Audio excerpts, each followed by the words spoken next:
Assalamualaikum warahmatullahi wabarakatuh. Selamat pagi semuanya. Oke, tanpa tak terasa inilah minggu ketiga kita dalam pengajaran daring.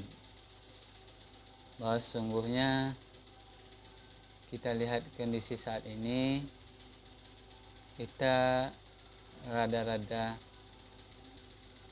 takut untuk berinteraksi secara tatap muka atau ragu-ragu dalam hal mendapatkan nilai, khususnya adik-adik saya yang kuliah atau yang dalam lokal saya untuk saat ini. Oke, tanpa ada basa-basi lagi, hari ini kita akan ngebahas tentang pelaporan. Pelaporan adalah penyajian fakta yang berkenaan dengan tanggung jawab yang ditugaskan tentang suatu keadaan atau kegiatan. Sebelumnya kita mengetahui bahwa mata kuliah minggu kemarin adalah metode penyelesaian integratif. Pasti mempunyai hubungan dengan pelaporan. Setiap organisasi atau instansi akan melakukan hal ini. Tidak mungkin untuk melihat serta berkecimpung apakah tanggung jawab secara moralnya telah tersampaikan atau moralnya berbentuk laporan tertulis. Manfaat dari pelaporan ada 9 nih. Yang pertama adalah pertanggungjawaban. Pertanggungjawaban lebih tegasnya adalah yaitu orang yang bisa menanggung segala risiko maupun kebijakan yang ia perbuat, apalagi di dalam suatu institusi. Pertanggungjawaban akan sangat membantu untuk pelaporan. Di sini pertanggungjawaban akan bisa menjelaskan dan meyakinkan apa yang terdalam dalam institusi. Terus yang ketiga adalah mendidik. Di sini pelaporan ada unsur yang tak tertulis, yaitu mendidik. Mendidik dalam artian membentuk karakter dan membentuk suatu sikap bahwa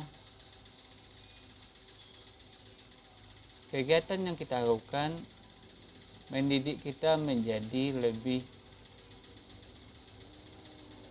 bisa mengetahui dan memahami kondisi lapangan. Yang keempat, meneliti.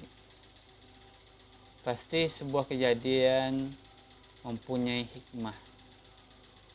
Hikmahnya adalah kita mengetahui seluk-beluk dan bisa diartikan ini adalah sebuah penelitian yang akan dihadapi setiap orang. Yang kelima, dokumen. Dokumen itu berbentuk laporan tertulis yang akan diserahkan baik itu secara skala kecil dan maupun skala besar. Yang keenam adalah turut terlibat. Di sini turut terlibat pasti mempunyai suatu tim pendukung atau suatu tim yang menjadi rekanan dalam membuat laporan. Yang kedelapan adalah menambah pengertian. Di sini kita akan memahami bagaimana kegiatan ini bisa sukses dan bisa tercapai, maka si penanggung jawab akan bertambah sabar serta memahami seseorang. Yang kesembilan, hubungan masyarakat.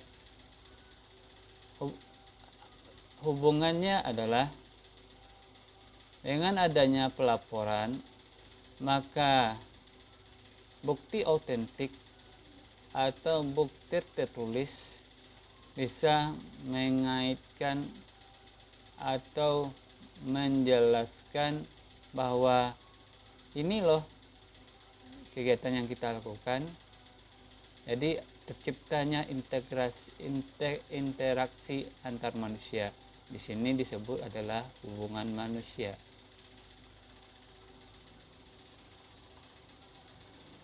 Ini prinsip-prinsip pelaporan.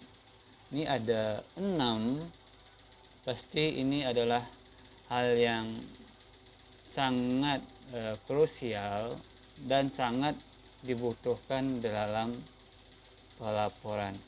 Yang pertama adalah lengkap, yang kedua adalah jelas, yang ketiga benar, yang keempat sistematis. Pengertian sistematis di sini adalah terukur dari kegiatan pertama hingga akhir. Yang kelima, objektif. Kita melihat suatu kegiatan, kita bukan melihat apanya saja, subjeknya atau orangnya, tapi kita melihat objeknya, kegiatan yang akan kita lakukan. Yang keenam, tepat waktu. Tanpa kita sadari, tepat waktu ini diistilahkan dengan disiplin. Dengan adanya disiplin, maka kegiatan yang kita lakukan akan terpantau dengan waktu yang efektif dan efisien. Oke, ini jenis-jenis pelaporan ini sebenarnya sangat banyak, tapi akan saya sajikan hanya untuk sebagai contoh. Ada 5 laporan menurut kegiatan. Yang pertama adalah laporan menurut formalitas.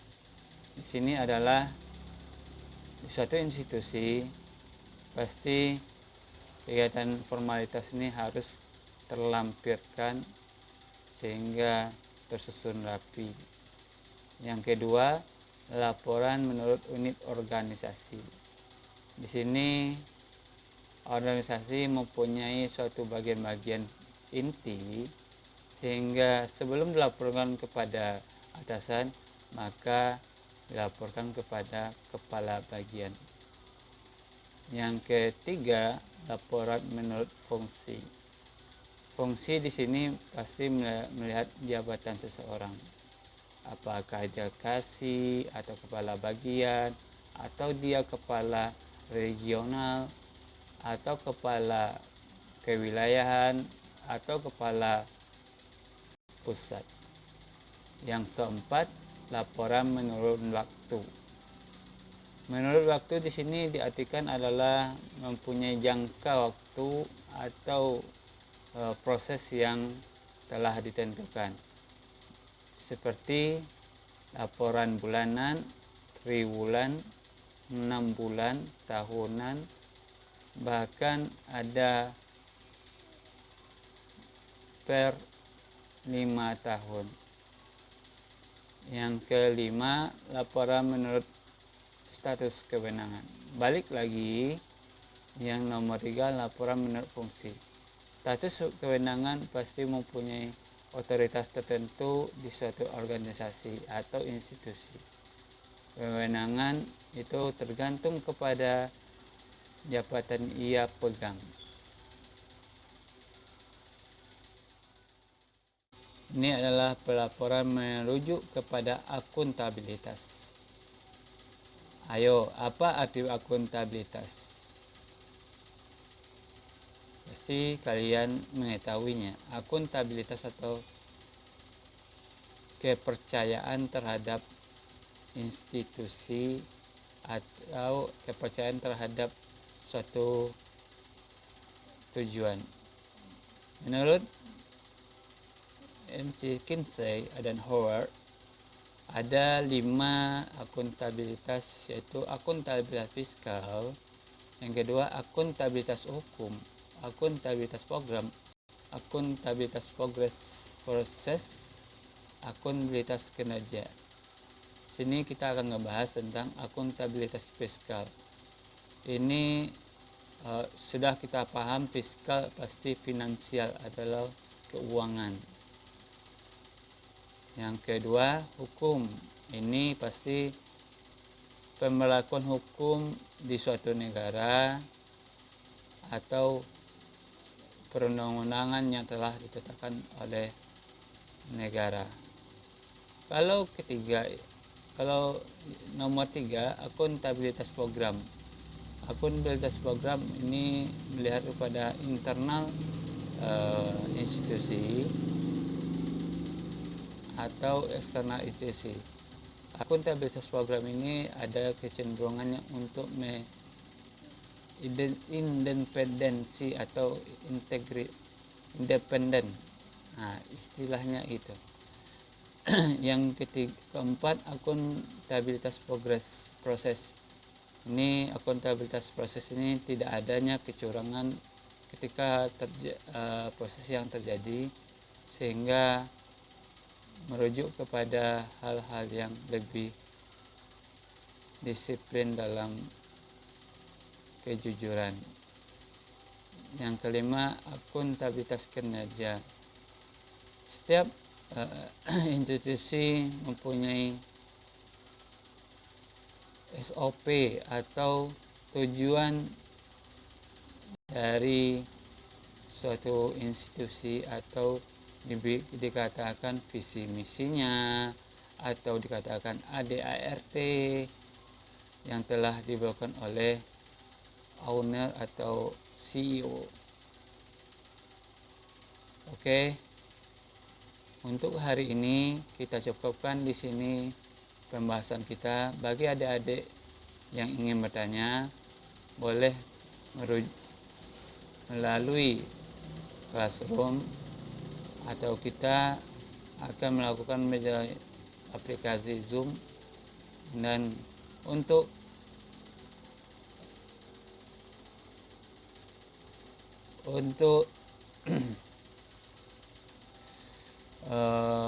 absen secara real time, kalian bisa melalui WA group. Terima kasih untuk melihat pembelajaran daring ini. Saya ucapkan terima kasih banyak. Billahi taufik wa hidayah. Assalamualaikum warahmatullahi wabarakatuh.